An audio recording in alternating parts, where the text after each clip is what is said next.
va pouvoir commencer ce webinaire avec 4 minutes de retard.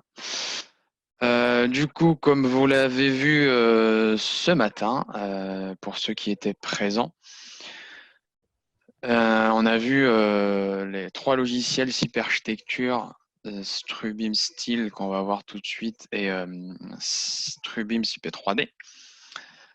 Et nous allons voir aujourd'hui, là tout de suite, en plus en détail, le logiciel Strubeam Steel Free Launch Edition. Du coup, je vais partager mon écran. Tac. Normalement, c'est partagé. Est-ce que c'est bon, Hernan? Mon écran, on voit bien mon Oui, écran? tout à fait, complètement. Eh bien, du coup, on peut commencer. Alors, je vais juste enlever la vidéo, comme ça va être plus fluide. Alors, tac. Voilà. Donc du coup, ici, c'est l'interface principale du logiciel Strubeam Steel que vous pouvez télécharger sur beamserver.center au niveau du store, qui est totalement gratuit. Donc vous n'aurez pas besoin de licence ou de code ou de quoi que ce soit d'ailleurs, qui est ici, que vous pouvez télécharger directement et librement depuis le store de beamserver.center.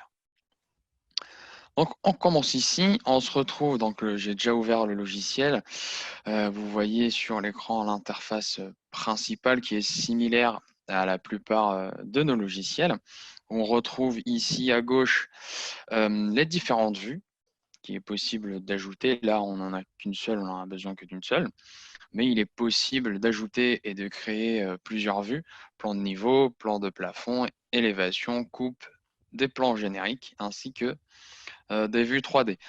En haut, ici, vous avez plusieurs sections qui vont nous permettre justement soit de gérer un élément structurel importé depuis, par exemple, CP3D, comme on l'a vu ce matin, soit de rajouter ou de partir directement sur un ouvrage vide.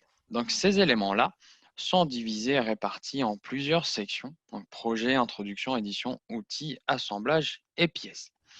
Dans la section projet, on retrouve ici le modèle BIM avec les profilés, les plaques, les ancrages, les vis, ainsi que les soudures.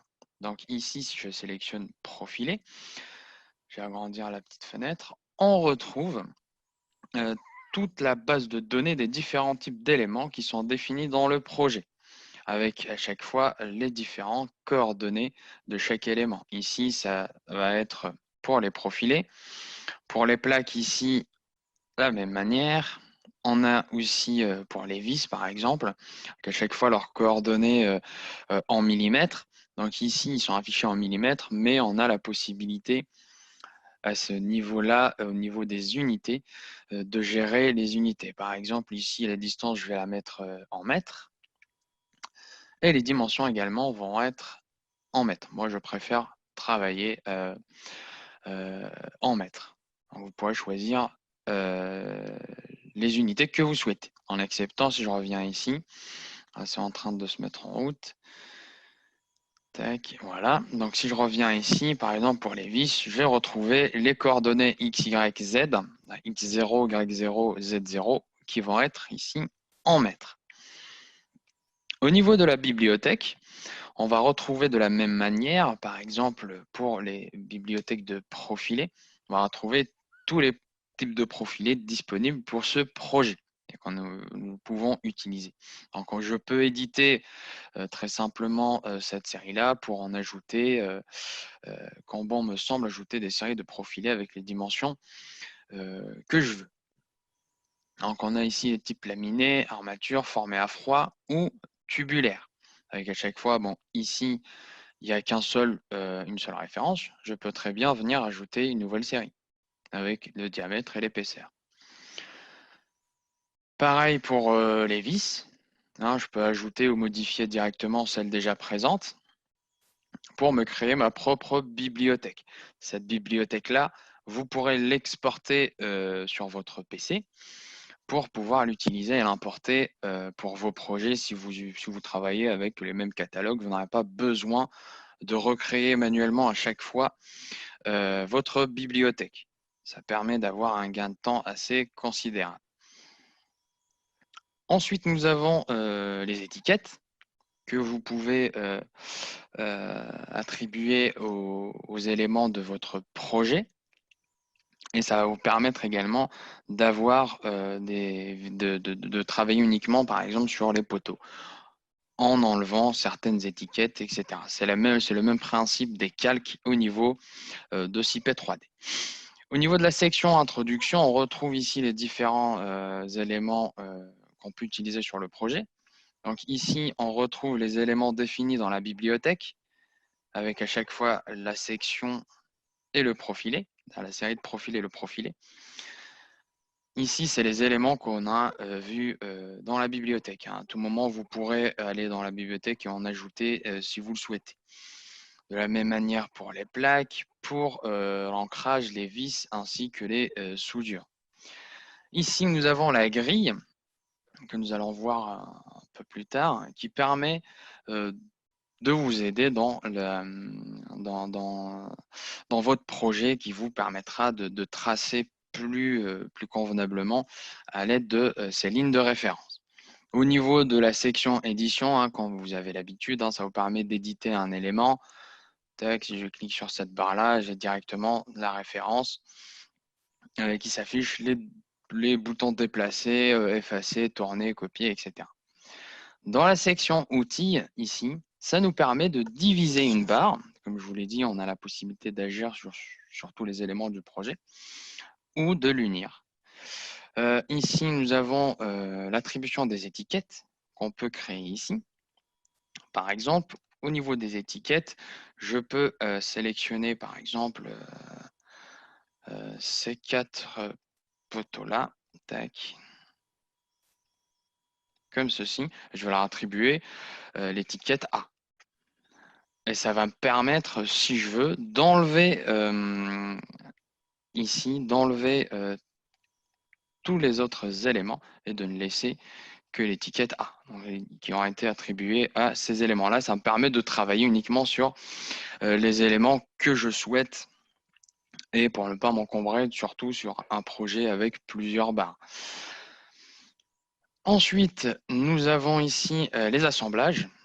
Donc, cette partie-là va nous permettre de gérer les assemblages de notre projet. Alors, une chose à savoir qui est très importante, Strubeam Steel est un logiciel de dessin. Ça ne permet pas d'avoir un calcul comme le fait CIP 3D.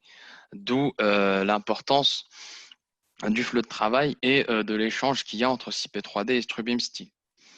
Donc ici, par exemple, je peux avoir les différents assemblages qui sont possibles au niveau du logiciel. Ces différents types d'assemblages vont être très prochainement mis à jour. Donc, on retrouve ici les différents types qui sont possibles avec tout en bas les profilés admis. Alors, vous avez comme un profilé principal, une barre principale, et une barre diagonale, une barre principale, une barre secondaire, qui sont admises.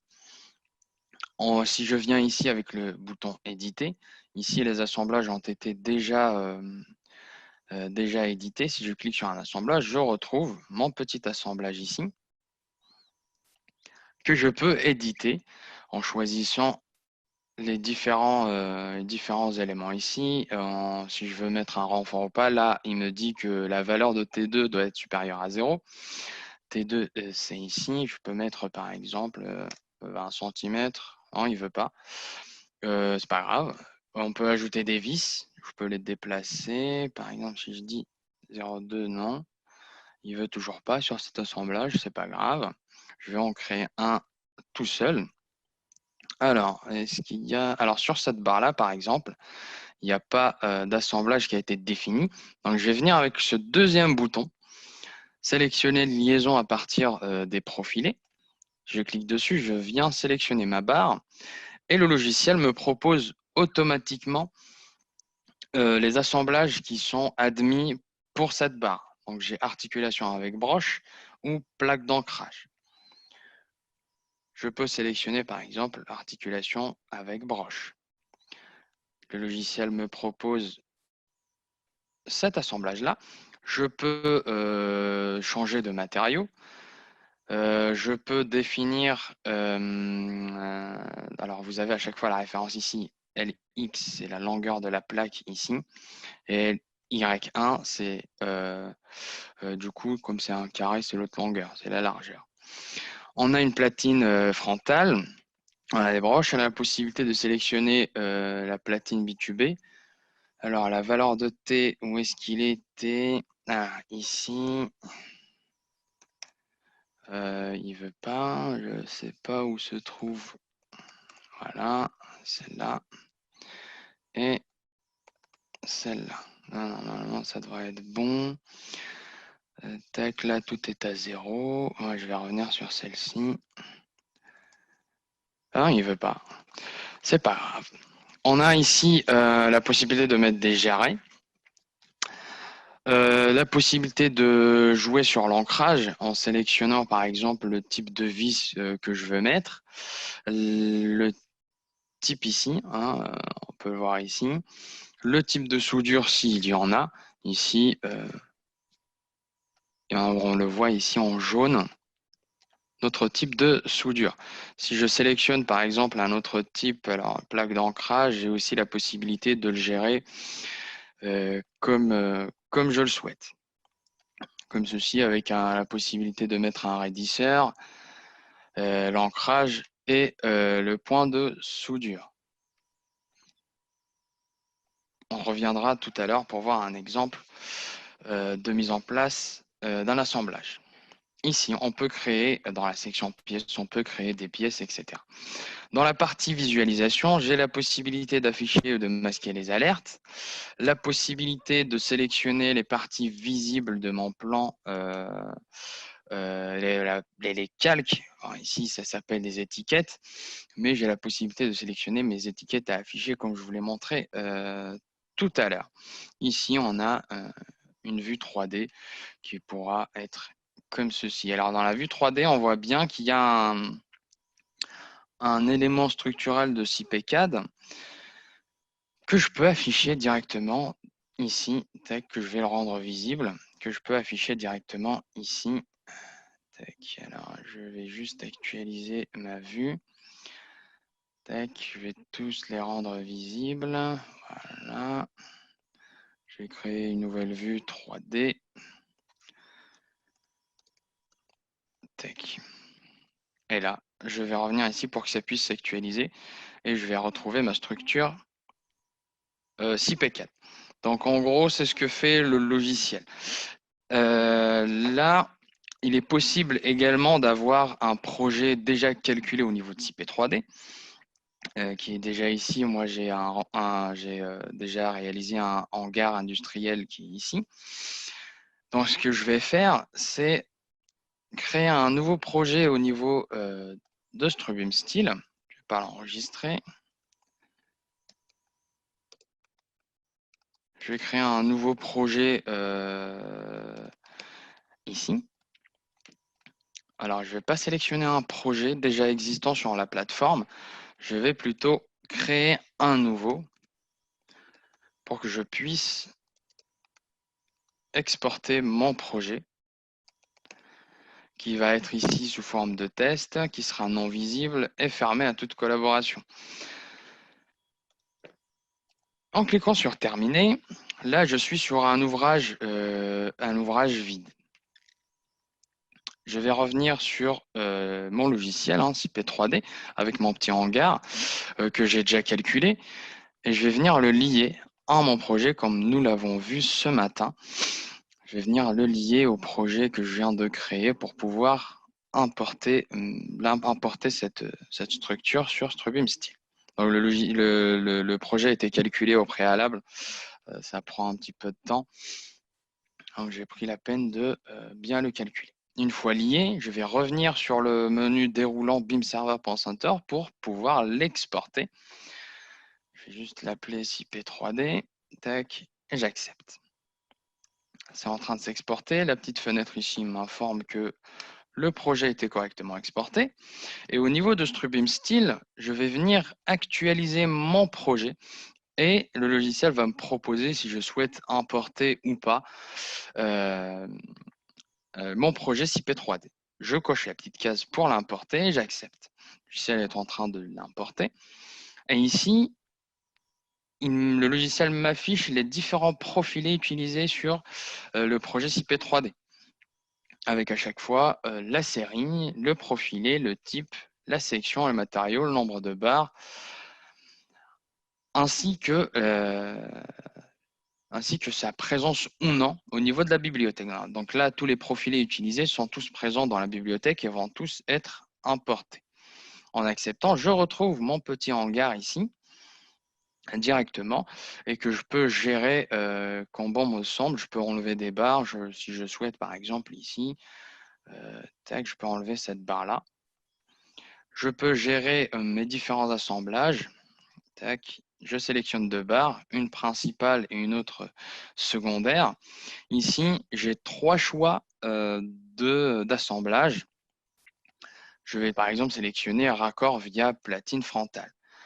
En acceptant, je peux configurer mon assemblage, sélectionner le matériau, modifier l'épaisseur de ma plaque en mettant par exemple 20 mm, alors on va mettre 3 mm, attendez, on va mettre 30 mm, pardon. J'ai la possibilité aussi de choisir si je mets par exemple 30 mm pour ma barre, 30 également en haut, et on voit que les modifications sont directement reportées en mon assemblage. J'ai également la possibilité d'ajouter des renforts pour le profiler 1 en ajoutant un jarret supérieur qui peut être comme ceci. J'ai la possibilité d'ajouter un jarret inférieur. J'ai aussi la possibilité de jouer sur les dimensions de mes jarrets. Également la possibilité d'ajouter un raidisseur ou pas. Ici, on va le laisser. La même manière pour mon autre barre, comme ceci, avec également un raidisseur. Je peux ajouter des vis, si je souhaite. Alors pour ça, je choisis ma série de vis. Hein, je vais laisser par défaut. Et là, avec le petit plus, je vais venir insérer une vis que je vais pouvoir positionner, par exemple, 20-20, on n'est pas encore là. Tac. Tac. On la voit pas encore. Tac, alors un jeu. On la voit toujours pas, ma vis. Tac, ok. Alors, c'est en millimètres. Tac. Alors, la vis ne veut toujours pas s'afficher. C'est pas grave. On a la possibilité aussi d'ajouter de la soudure ici. Ça ne sera pas nécessaire. En acceptant, je peux voir ici directement mon assemblage. On peut faire la même chose pour pour toutes les barres. Celle-ci, par exemple, avec la fonction diviser, je peux venir diviser ma barre, par exemple, on va dire quelques... Tac, je vais juste avoir une accroche. Par exemple, ici, 1 mètre, par exemple, on va dire à 0,5 mètres. Là, j'ai mes deux barres. Le logiciel va me proposer du coup les assemblages qu'il est possible de faire. Je vais sélectionner celui-ci. En acceptant, je vais pouvoir éditer mon assemblage comme je le souhaite. Alors ici, pour les plaques, on peut modifier leur épaisseur, leur dimension. Ici, vous voyez, ça se modifie directement au niveau de la vue 3D. J'ai également la possibilité de modifier l'aile inférieure, l'âme, en ajoutant par exemple des vis, qui est ici, que je peux par exemple déplacer, on va dire de 5 cm. Là, en Y, on est bon. Je vais pouvoir ajouter une autre. Je vais déplacer de -50 et j'ai ici mes différentes vis. Il est possible d'exporter les assemblages. Alors, si vous travaillez à chaque fois avec les mêmes assemblages, donc je vais laisser ce petit assemblage-là avec mes deux vis et je vais pouvoir l'exporter à ma bibliothèque. Je peux l'appeler par exemple assemblage 1. En acceptant, l'exportation se finalise. Si je reviens sur mon petit assemblage, il n'est pas nécessaire de refaire tout l'assemblage. Donc, je vais prendre une autre barre que je vais diviser. J'ai divisé ici, tac, 1 mètre. Je vais venir créer un assemblage comme ceci. Je vais sélectionner mon type. Et ici, ça ne sera pas nécessaire de tout refaire. Je peux directement importer mon assemblage qui est ici et ça va directement se mettre en place. Alors ici, c'est pas la bonne barre que j'ai pris. Je vais prendre la même. Je vais prendre celle-ci. Tac. Je vais pouvoir la diviser ici, par exemple, à 1 mètre. Et je vais revenir sur mon assemblage. Tac. Et je vais pouvoir importer mon petit assemblage directement qui va se mettre en place. Donc du coup, j'ai pas à tout refaire en paramétrant les vis, etc. En l'acceptant, il se met directement en place. Ça permet également d'avoir un gain de temps assez considérable. Également ici, si je sélectionne cette barre-là, je vais pouvoir prendre mon assemblage et je vais pouvoir le paramétrer en sélectionnant le type de matériau. Je vais zoomer un peu pour que ça puisse être plus visible. Pour le T qui est, alors il est où? Tac, ici c'est l'épaisseur de ma plaque. Je peux dire qu'on est à 30 mm. Également 30 de débord ici, 30 de débord ici, ici, 30 de débord de chaque côté. Et je peux rajouter des percements si je le souhaite. Ça s'affiche ici. Donc en X, je vais mettre 50, disons 100 mm. Ici, je peux rajouter un percement. De l'autre côté également. Et je peux paramétrer la reprise des efforts tranchants que vous voyez ici. Ici, ça ne sera pas nécessaire. Je peux rajouter un raidisseur en cochant la petite case et en venant configurer mon raidisseur qui peut être qui va être comme ceci. Voilà. Je peux paramétrer les différents éléments qui sont ici. Alors le DX, ça va être du coup DY. Tac. Ah, ça m'a fait disparaître ça. Ok. Donc ici, j'ai aussi la possibilité de mettre un ancrage. Ici, pareil. On va jouer sur les côtes. Je peux le mettre ici. Je peux dire que ça va être comme ceci, avec une longueur de 200 et une autre longueur ici qui peut être de 500. Alors, je ne vais pas le continuer, je vais l'exporter, que je peux le nommer assemblage 2. J'accepte et ici, on voit bien qu'il apparaît. Pour mes autres barres, vu que ça va être les mêmes assemblages, je vais venir sélectionner mon type et directement importer l'assemblage 2 comme ceci. Donc vous avez la possibilité de gérer les différents assemblages comme vous le souhaitez. Vous les paramétrez une seule fois au départ et vous exportez, vous constituez votre propre bibliothèque. Il est également possible d'importer un projet depuis CPCAD. Donc ici, j'ai un projet, un bâtiment de bureau qu'on peut voir ici, avec une structure 3D intégrée qui est là.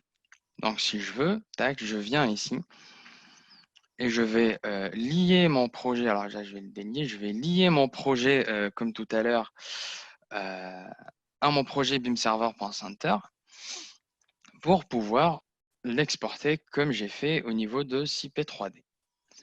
C'est en train de m'afficher les différents projets que j'ai. Tac, j'accepte. Là, il me propose le fichier CP3D, on n'en aura pas besoin. Je vais revenir ici pour l'exporter. Là, je vais le nommer par exemple CPCAD et j'accepte. Donc l'export se finalise. Alors l'export peut prendre plus ou moins de temps selon la taille de votre projet.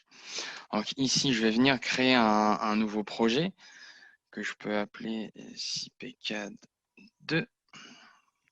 Et je vais venir sélectionner le même projet, mais cette fois-ci, je vais uniquement importer le projet CPCAD. Un projet CP 3D, je n'en ai plus besoin. Je vais cocher le projet CPCAD. Je clique sur Terminer. Alors ici, le logiciel va reconnaître la structure 3D intégrée en m'affichant les différents éléments qui sont dans le projet, la structure 3D intégrée. Et au niveau de tous les éléments en béton, etc., je ne pourrais pas avoir la main dessus. Je pourrais uniquement les afficher au niveau de ma vue 3D. Comme ceci. Mais je n'ai pas la main dessus. J'ai uniquement la main sur les profilés métalliques ou bois, etc. Donc ça va être comme ceci. Et de la même manière, j'ai la possibilité de venir jouer sur mes assemblages. Par exemple, cette barre-là et cette barre-là. Qu'on voit ici. Alors, il me propose un seul type d'assemblage que je peux gérer ici. Par exemple, si je veux créer une vis, ça va être un peu trop, comme ceci. Tac, qu'on peut voir ici, tac, qui est directement mise. Alors, tac, en acceptant, j'aurai directement mon assemblage qui est ici. Et je peux gérer directement mes structures directement. Si je peux supprimer des barres, je peux modifier le matériau de mes barres, changer le profilé, etc. Et comme je vous l'ai dit tout à l'heure, c'est uniquement un logiciel de dessin. Donc, il n'y aura pas de calcul qui va être effectué sur Strubeam Steel, mais uniquement la possibilité de tracer et de gérer les différents assemblages, plaques et liaisons au niveau de votre structure. Alors, je ne sais pas si vous avez des questions. Moi, j'ai fait un petit peu le tour du logiciel. Je sais pas, Hernan, si tu veux ajouter quelque chose. Non, je crois que tu as fait un très bon tour. Ça, il faut savoir qu'il s'agit d'un logiciel qui nous présente sa première version, une version qui sûrement va évoluer pas à pas et à grande vitesse, on croit, parce qu'on va mettre du ressources pour le faire. Et bien sûr, il s'agit d'une première présentation pour savoir qu'il y a un outil qui est en ce moment en train d'évoluer et que vous allez avoir sûrement un bon outil pour faire les détails des structures métalliques. Un travail qui est nécessaire, qui demande des outils performants et on essaiera vraiment de vous offrir ce type d'outils. Voilà, c'est un logiciel de lancement pour voir un petit peu, pouvoir le découvrir, hein, qui est gratuit et qui est téléchargeable sur beamserver.center, qui est ici. Vous pouvez le télécharger, vous pouvez le tester. Cette version-là est une version de lancement gratuite que vous pourrez directement utiliser sans souci. Alors, pour revenir au logiciel, il y a un point que j'ai pas encore traité. C'est la possibilité de travailler directement sur un projet vide.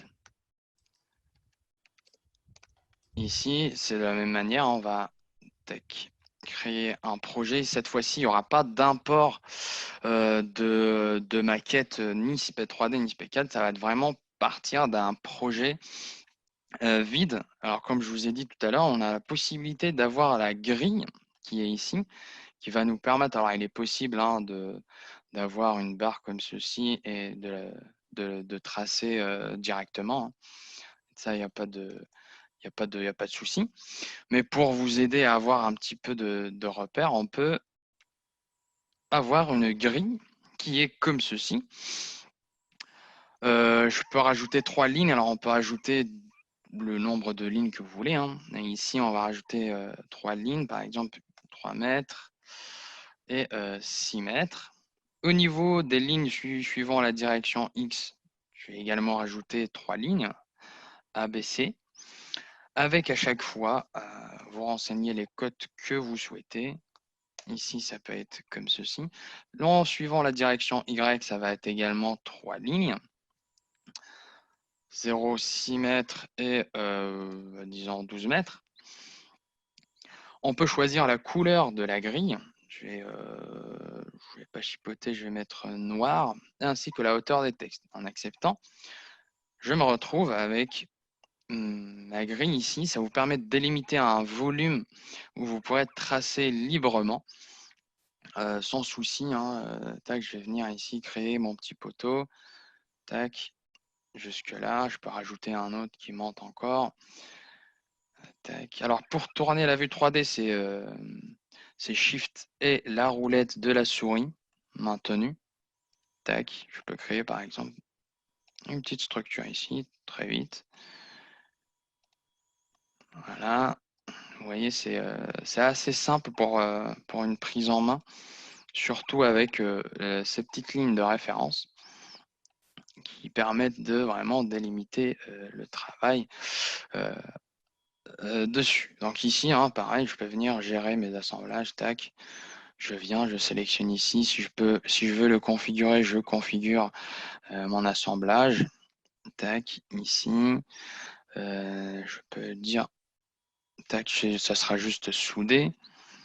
Comme ceci. Je peux définir, tac, un autre assemblage pour ma barre qui peut être comme ceci. Alors, je vais pas les configurer, mais bon.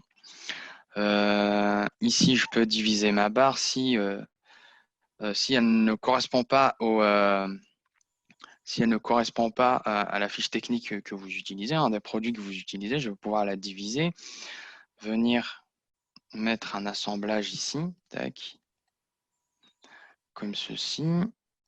Alors, je vais changer, je vais mettre celui-ci, tac, ça va mettre ma petite plaque ici. Elle peut être comme ceci, tac, on peut mettre des renforts, comme on l'a vu il y a un instant. On peut mettre des vis. Tac. Alors, où est-ce qu'elle est partie ma vis? Elle est là. Alors, tac, il n'est pas supprimé lui. Voilà, comme ceci, comme cela, tac. Je vais la mettre ici, vous pourrez la configurer directement et vous allez pouvoir avoir votre structure qui est ici. Donc voilà.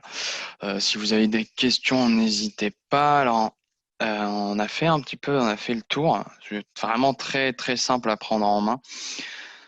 On a une question de Monsieur Gilali Zerouki. Alors, c'est donc le logiciel de dessin, mais peut-on obtenir les dimensions des assemblages à partir du calcul de 6P4 ou 6P3D?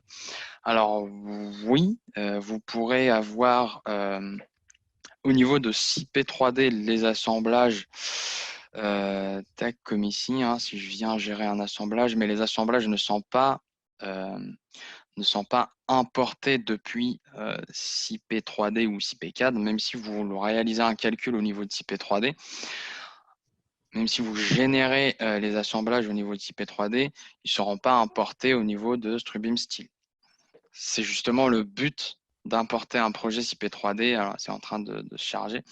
C'est le but d'importer, justement, de gérer les assemblages. Alors ici, on a ce nombre-là de types d'assemblage, mais comme vous l'a dit Arnan, cette base-là va évoluer très vite avec de nouveaux éléments et de nouveaux types d'assemblage qui vont être proposés et qui vont être élargis.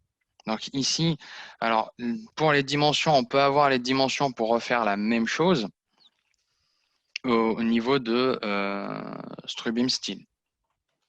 Mais ça reste toujours là, au niveau de CP3D, on a un calcul qui va être réalisé.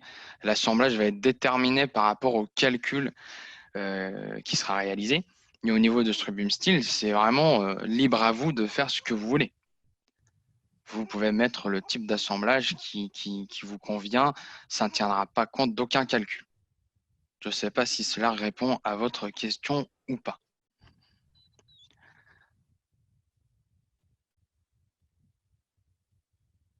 Alors oui, c'est l'idée de reprendre les dimensions. Alors vous, si je comprends bien, vous voulez reprendre les dimensions depuis 6P3D et de mettre l'assemblage directement dans Strubim Style, si je comprends bien. Normalement, c'est ça, hein. Mais du coup, normalement, oui. Vous pourrez reprendre les dimensions ici et refaire vos assemblages. Mais après, le mieux, c'est directement de venir au niveau de Strubim Style et de gérer vos assemblages quand bon vous semble. Mais comme je l'ai dit, ça ne tiendra pas compte d'aucun calcul.